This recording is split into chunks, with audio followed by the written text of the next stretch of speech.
3 days after the massacre at New Sol, the Vorthak were celebrating their easy victory. Commander Thaxon stood on the observation deck of his flagship, watching his engineers turn the human farms into mining operations. The rich soil that had grown food for children was being dug up and loaded into cargo ships. Thaxon felt proud of his success. The attack had been perfect, with no Vorthak casualties and complete destruction of human resistance. His soldiers had captured valuable slaves and eliminated the useless ones just as planned. He was already writing his report to the Galactic Council, requesting official ownership of the planet. The Vorthak engineers worked quickly, setting up automated mining equipment and atmospheric processors that would strip every valuable resource from New Sol within 6 months.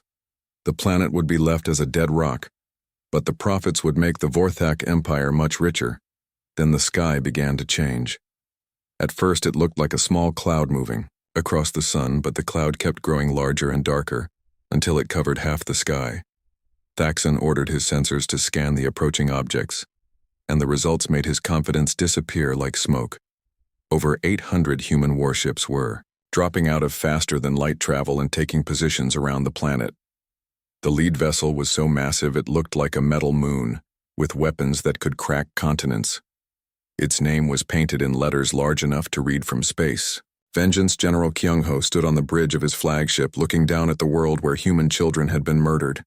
His weathered face showed no emotion, but his eyes burned with cold fire that had been building for 3 decades. He had hoped never to use these ships, but the Vorthak had made that choice for him. The human fleet arranged itself in a perfect sphere around New Sol, with weapons pointed at every Vorthak position on the planet and in orbit. The smaller ships were each the size of city blocks and carried enough firepower to glass entire continents. The larger vessels were mobile fortresses that could fight entire fleets alone. General Kyung-ho opened a communication channel to Commander Thaxon. The message was brief and offered only 2 choices. Surrender now and die quickly, or fight and die slowly. You have exactly 1 hour to decide. Your people killed our children, and now you will answer for that crime, Commander. Thaxon read the message twice, then started laughing. He had conquered 12 worlds in the past 10 years, and his fleet had never lost a battle. The Vorthak ships were fast and heavily armed with energy shields that could deflect most attacks. His confidence returned as he studied the tactical display. The human ships looked old and slow compared to modern Vorthak technology. Thaxon had 600 vessels under his command, including heavy cruisers and fast attack fighters. His weapons could punch through any known armor, and his shields had never been breached in combat. Thaxon sent his reply to the human general. Humans are weak, and your children died like insects screaming for parents who could not save them. Come and join them in death. Your ancient ships will burn like paper in our weapons fire. That message was Commander Thaxon's final mistake. He had already made 2 errors that would cost his entire species their existence. The first was attacking the colony. The second was killing the children. The third was insulting the memory of the dead General Kyung-ho. Closed his eyes for a moment and thought about his own granddaughter, who was the same age as the murdered children. Then he gave the order that every human commander had been waiting to hear. All ships engage total war protocols. No mercy, no surrender, no survivors. The human attack began exactly 1 hour after the warning message, but it was unlike any battle the galaxy had ever witnessed. The humans did not try to capture ships or accept surrenders or negotiate tactical advantages. They simply erased everything. Vorthak from existence.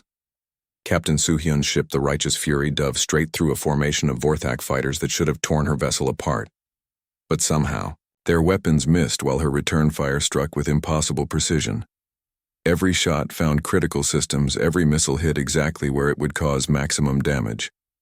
The Vorthak pilots had never seen anything like it.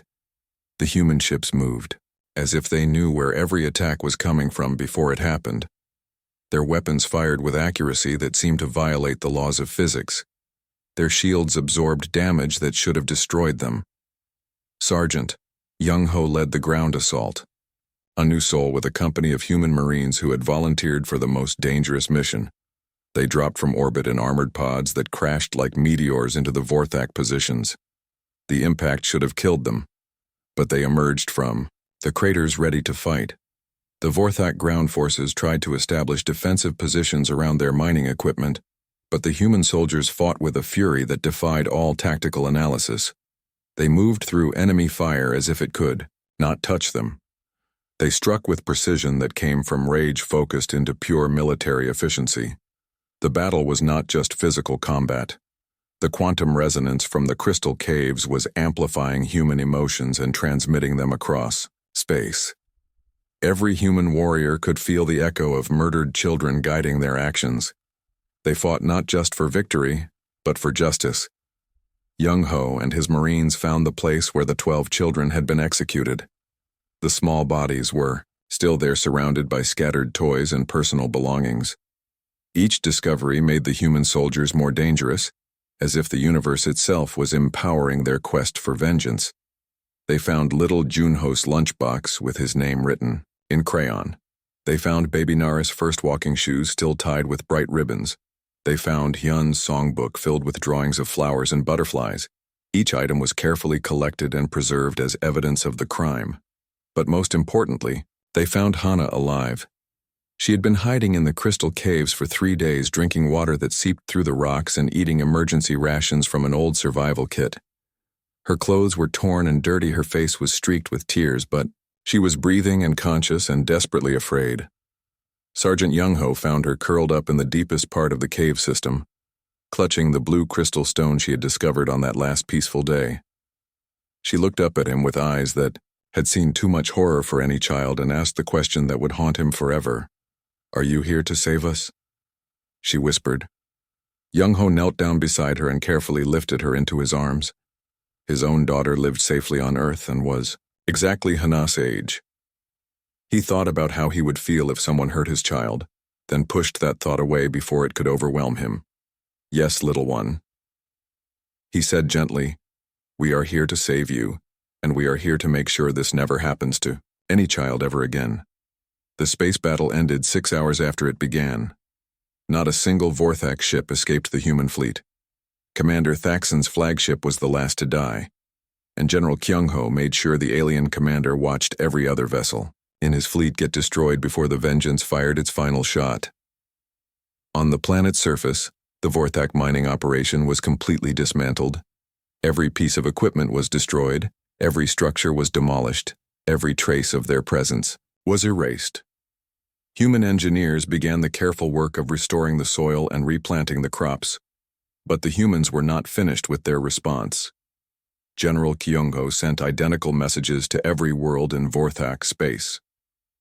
The words were simple, and absolute: surrender completely and immediately, or share your leader's fate. The choice is yours, but the time for negotiation has passed. The message included tactical recordings of the New Sol battle showing exactly how quickly and thoroughly the Vorthak fleet had been annihilated. It also included images of the murdered children and audio recordings of their final moments. The psychological impact was devastating. Within 12 hours, 43 Vorthak worlds had surrendered without firing a shot. Captain Soo-hyun was drinking her morning coffee on the human trade station at Alpha Point when the emergency signal reached her ship. The coffee was still hot, and she was reading reports about grain shipments when Lieutenant Dae-hyun burst into her cabin with his face pale and his hands shaking. The message came through the deep space communication array with priority codes that had not been used in 20 years. "Captain Soo-hyun," she said. "Children killed. Colony destroyed. Send help." The transmission included location data and biosignature readings that confirmed the worst possible scenario. The coffee cup slipped from Soo-hyun's fingers and shattered on the metal floor. She had been a young fighter pilot during the human wars 2 decades ago, when entire planets burned and billions died. She knew exactly what those words meant, and she knew what would happen next. Without hesitation, she activated the emergency broadcast system that connected every human settlement station and ship in known space. Her message was simple and clear, but it carried the weight of absolute certainty. First law broken, New Sol attacked. Children murdered. Respond with all force.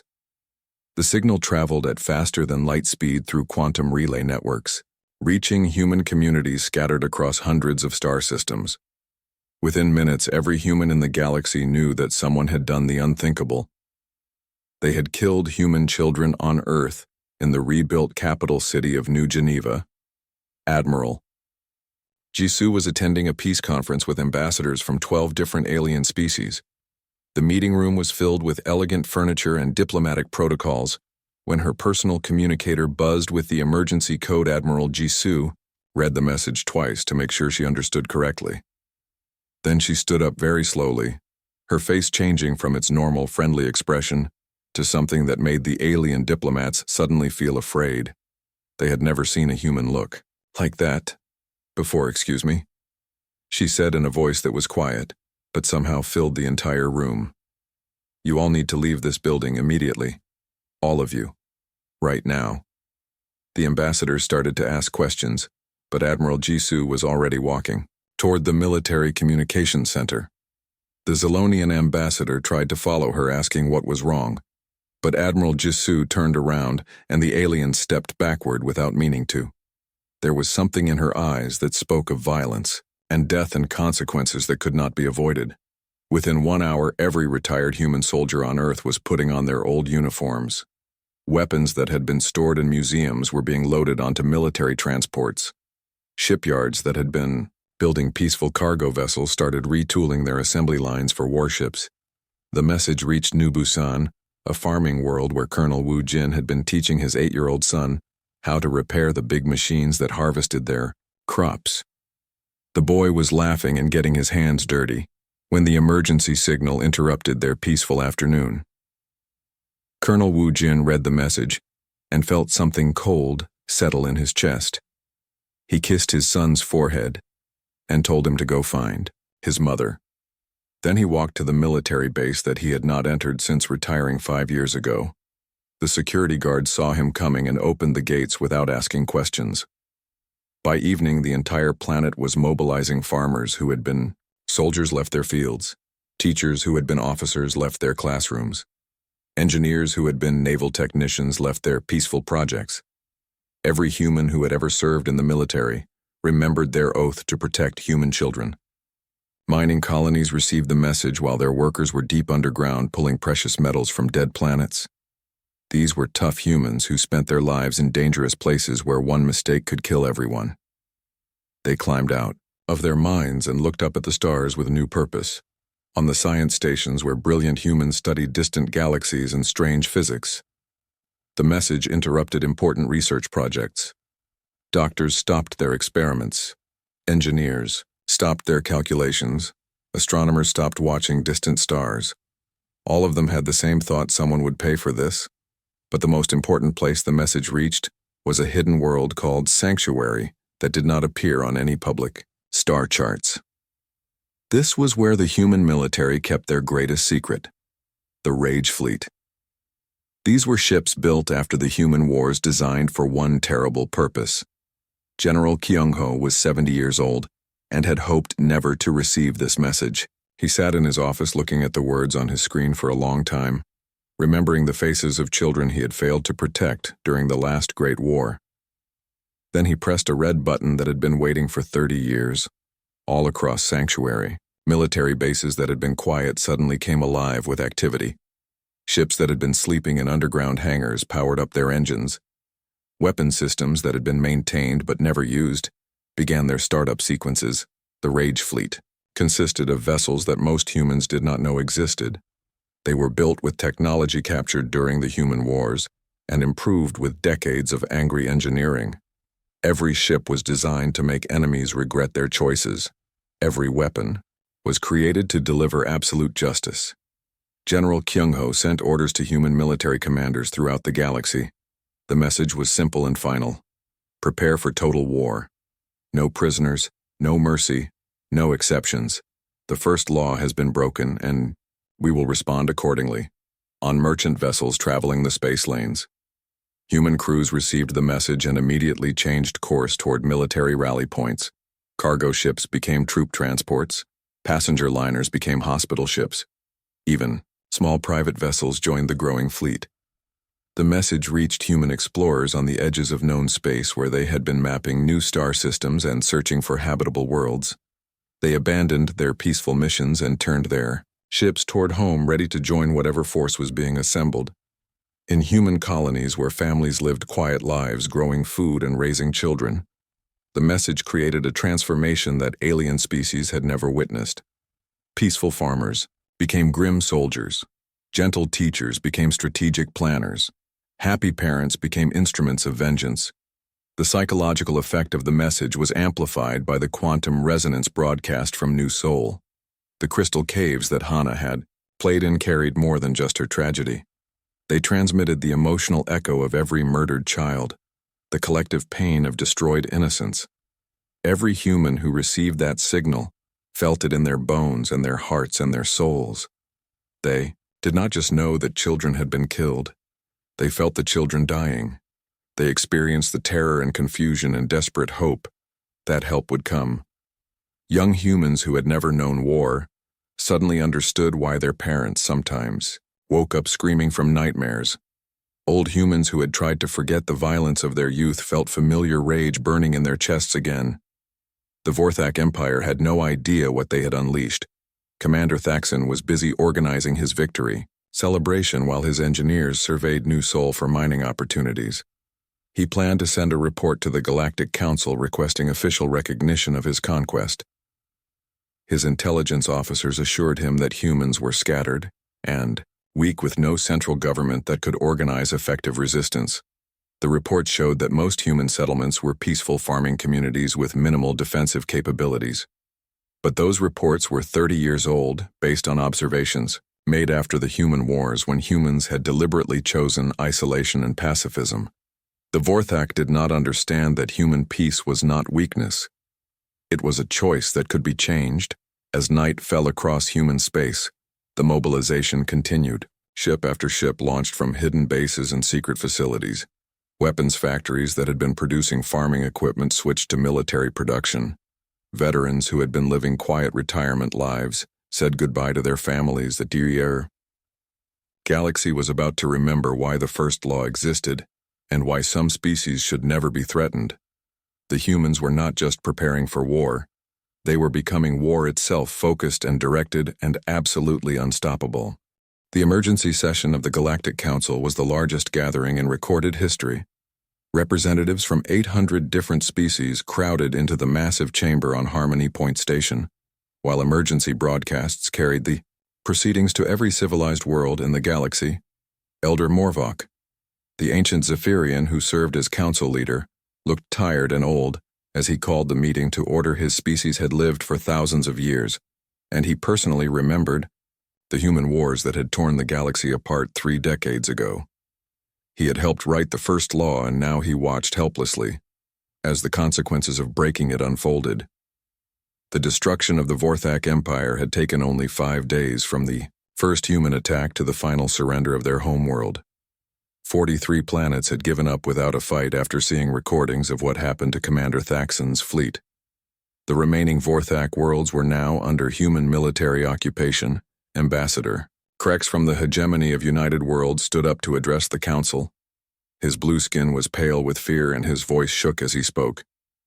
"The humans have gone completely insane," he declared. "They destroyed an entire empire, killed billions of innocent people, and occupied sovereign worlds without any legal authority." Other representatives nodded in agreement and added their own complaints. The Stellar Federation called it unprecedented aggression. The Trade Alliance worried about economic disruption. The Religious Confederation claimed it violated sacred laws of proportional response. But Elder Morvok had lived through the last time humans went to war, and he knew the truth that these younger species refused to accept. "We warned you," he said sadly. "All of us who remembered warned you. The first law was not written to protect humans, it was written to protect everyone else from what humans become when their children are harmed." Ambassador Krex became angry and demanded action. "But they have murdered billions of people, Elder Morvok. The scale of their response far exceeds the original crime. We must unite against them before they decide to destroy us all." "How can we stop this madness?" Elder Morvok's ancient eyes looked at the panicked alien with something like pity. "Stop them?" he asked quietly. "Stop them with what?" "The humans are not using their full military power yet. What you have seen is them being gentle and restrained. The chamber fell silent as representatives tried to understand what the old Zephyrian meant. Then the main doors opened, and everyone turned to see who was entering the sacred council chambers without permission or announcement. General Kyung-ho walked through the doors wearing his battle uniform with medals that told the story of 30 years of human military history. Behind him walked a small figure that made 800 alien hearts skip a beat. It was 12-year-old Hana, dressed in a simple white dress and carrying her blue crystal stone. The sight of the human child walking through the chamber created a silence so complete that even the air recycling system seemed to stop working. Every representative in the room knew about New Seoul by now, and they knew that this girl was the only survivor general. Kyung-ho stopped in front of the council leader and spoke in a voice that carried clearly through the massive chamber. The first law was broken. Human children were murdered. We have responded according to our nature. Now we are here to discuss the second law. What? Second law? Asked Elder Morvuk, though his expression suggested he already knew he would not like the answer. Hana stepped forward and looked up at the towering aliens who filled the chamber. Her young voice was soft, but somehow every being in the room could hear every word she spoke. The second law is this: any species that harms human children will be removed from the galaxy. Any government that allows it will be replaced. Any world that supports it will be given to humans. This is not negotiable. Ambassador Krex jumped to his feet in outrage. A child cannot make laws for the galaxy, he shouted. We are sovereign species with rights and territories that have existed for thousands of years. We do not bow to human threats or accept ultimatums from children. General Kyung-ho smiled, but it was not a pleasant expression. She is not making threats, he said calmly. She is explaining facts. Hana is the only survivor of New Seoul. She speaks for all the children who cannot speak anymore. The human race has voted unanimously. We accept her as our representative in all matters regarding child protection. The council leader looked at the small human girl standing before the most powerful beings in the galaxy and felt something he had not experienced in centuries: fear not of death or pain, but of absolute moral judgment delivered by innocent eyes that had seen too much. And if we refuse to accept this, second law? Asked another ambassador. Hana tilted her head slightly and looked at the alien with the same expression she might use when examining an interesting insect. Then you will learn why there used to be a first law, she said simply. The chamber erupted in arguments as representatives demanded explanations and made threats and tried to negotiate terms. But General Kyung-ho raised his hand and the noise stopped immediately. Every alien in the room suddenly remembered that human warships surrounded Harmony. Point Station. Let me be perfectly clear, he said. The second law will be implemented whether you vote for it or not. The only question is whether you want to cooperate or be replaced. Your choice will determine how many of your people survive the transition. Elder Morvuk called for an immediate vote, knowing that delay would only make things worse. The tally was 800 in favor 0, against the second law became galactic law by unanimous consent. Though everyone understood the consent was given at gunpoint. But privately, the older aliens understood what had really happened. The humans had not become the galaxy's police force by choice. They had become its conscience. And sometimes a conscience had to be terrible to be effective. Over the following months, the changes became visible. Throughout civilized space, human patrol fleets appeared in every system where children lived. Human observers monitored schools and families and adoption centers. Any hint of abuse or neglect brought swift investigation. Species that had practiced child slavery found their governments overthrown and replaced with human administrators' worlds. Where children were used as soldiers or laborers were evacuated and resettled. The changes were dramatic, but surprisingly few beings died because most chose cooperation over resistance. Hana grew up in the human embassy on Harmony Point Station, keeping her blue crystal stone on her desk as a reminder of friends who would never grow up. She studied law and diplomacy and alien psychology, preparing for her role as the galaxy's first children advocate. She learned to speak dozens of alien languages and understand hundreds of different cultures, but she never forgot the lesson taught by crystal caves and murdered friends. Some laws existed not Because they were convenient, but because they were necessary. The galaxy became safer for all children after the second law. Human technology improved medical care on primitive worlds. Human teachers established schools in places where education had been forbidden. Human engineers built playgrounds and hospitals and homes where children could grow up without fear. But everyone remembered the price of safety. They remembered New Sol and the Vorthak Empire and what happened when someone decided that human children were acceptable targets. The memory served as a warning that echoed through space. You can break many laws and survive the punishment, but if you break the laws about children, humans will break you. And humans had proven they were very good at breaking things when their families were threatened.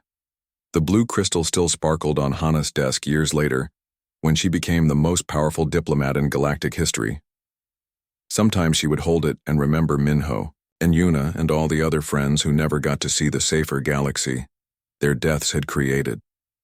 The galaxy learned to love its children because it learned to fear their protectors, and in the end, that fear became something better. It became respect for innocence and commitment to the future, and understanding that some things were more important than politics or profit or power. The children played safely under alien suns because everyone remembered the price of forgetting that children matter most. The first thing Hana heard was the sound of her father shouting her name from somewhere far away. She was still dreaming about crystal caves and blue stones when the loud noise pulled her from sleep. The noise was not normal. It sounded like metal, screaming and engines roaring and something heavy falling from the sky. Hana sat up in her bed and looked out the window. The sun was just beginning to rise, but the sky looked wrong. Instead of pink and orange colors, there were bright flashes of light and dark shapes moving against the clouds. The shapes were too big and too fast to be birds, and they made sounds that hurt her ears. Her father, Sunho, burst into her room with his face white with fear, and his hands shaking as he grabbed her. "Shoulders, wake up, little star," he said, using the pet name he called her since she was tiny. "We need to get to the emergency shelter right now. Something very bad is happening." Hana could hear her mother Minji calling for Jinwoo from the next room, and the sound of boots running on their roof. Heavy footsteps that did not belong to any human. The whole house shook when something large landed in their garden, and Hana saw through her window a metal creature twice as tall as her father. The creature had 4 arms and skin that looked like black rock. Its eyes glowed red in the early morning darkness, and it carried a weapon that sparked with electric energy. When it saw Hana looking through the window, it pointed the weapon at her and made a noise that sounded like grinding metal. Sunho grabbed Hana and carried her toward the back door. But they were too late. More metal creatures surrounded their house, and one of them fired its weapon at the wall. The wall exploded in a shower of stone and dust, and the sound made Hana's ears ring so loud she could barely hear anything else. Through the smoke and dust, Hana saw her neighbors running in panic.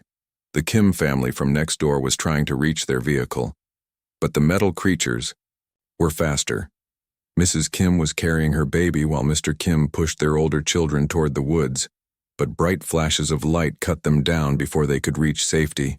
Hana watched in horror as little Yoon from down the street fell to the ground while running toward her mother. The 6-year-old girl had been holding her favorite stuffed animal when the energy beam hit her. The toy fell from her small hands and landed in the dirt, covered in strange burns. The Vorthak soldiers were everywhere now, dropping from their ships like deadly rain. They moved with mechanical precision, separating the humans into different groups. Adults in one area, older children in another, and the youngest ones were being lined up against the school building where Hana's mother taught. Commander Thaxon stood on top of his command vehicle, watching the attack with satisfaction in his cold eyes. He had planned this operation for weeks, and everything was going exactly as he expected.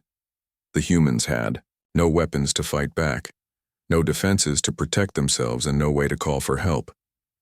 His orders to the soldiers were simple and brutal. Capture the strong adults for slave labor in the mines. Take the older children for training as servants. Kill the young ones who would be too much trouble to manage properly. It was efficient and cost-effective, just like conquering any other weak species. Hana broke free from her father's arms and ran toward the school where she could hear children screaming. She had to find her friends Minho and Yuna and help them escape somehow. Her small legs carried her through the chaos while explosions and energy blasts lit up the morning sky around her.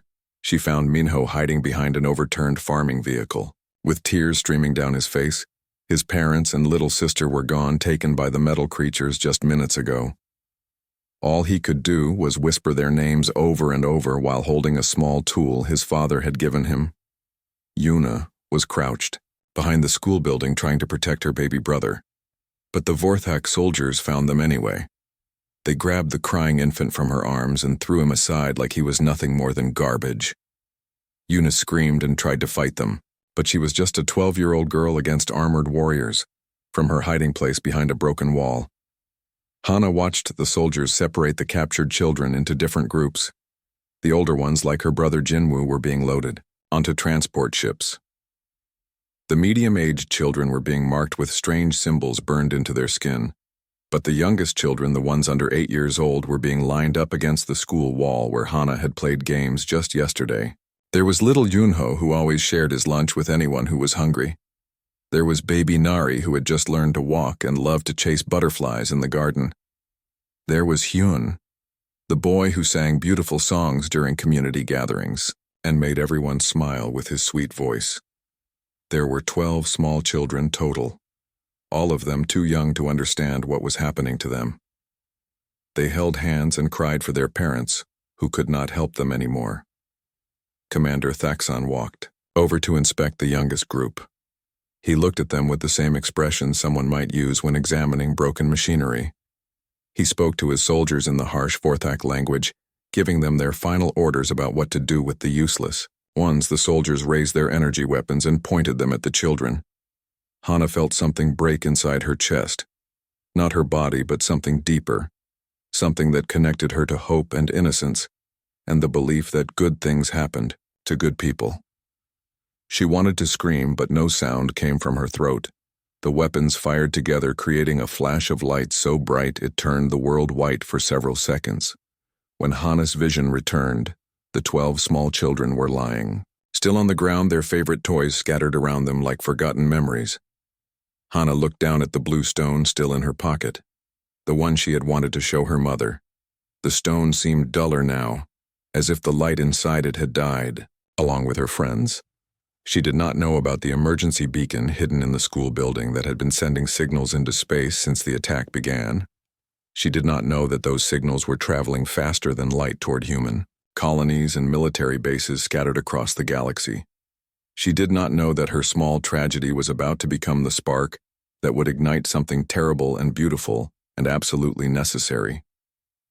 The Vorthak soldiers finished loading their prisoners and began destroying everything else that might be useful to other species. They burned the crops and poisoned the water and planted explosive devices in the buildings so nothing could ever grow here again.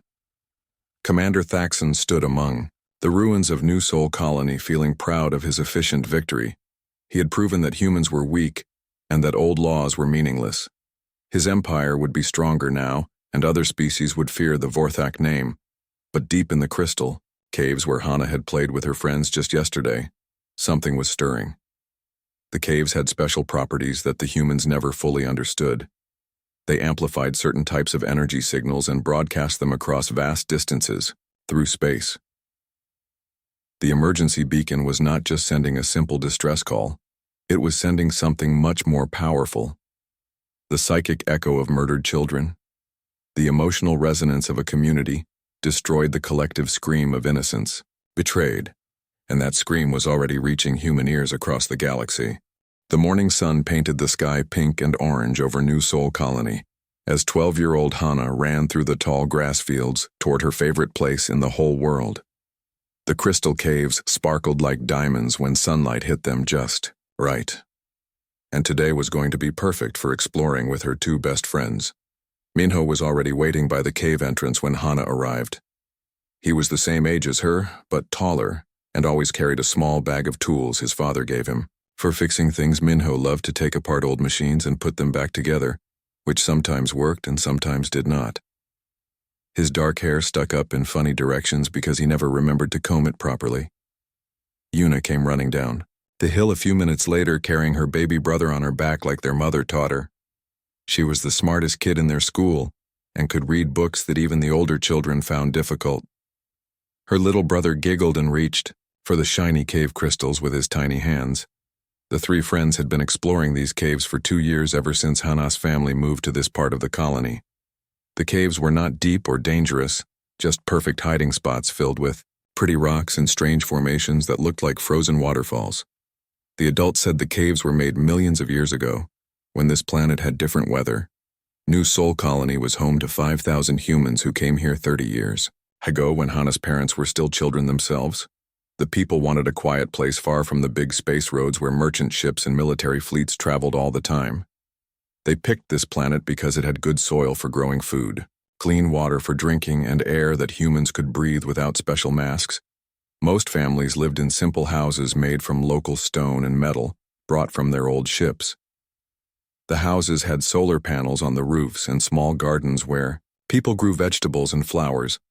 Children played in the streets without fear because there were no dangerous animals on this world and no enemies anywhere nearby. Hana's older brother Jinwoo was 17 and spent most of his time helping their father Sunho operate the big farming machines that fed the whole colony. Jinwoo was tall and serious and always told Hana to be careful when she went exploring, but he never tried to stop her because he remembered being young and curious too. Their mother Minji taught school in the mornings and helped sick people in the afternoons. She knew how to fix broken bones and cure fevers, and always had special treats for children who were brave during medical checkups. Minji came from old Earth before it was destroyed and sometimes told stories about cities with millions of people and oceans bigger than planets.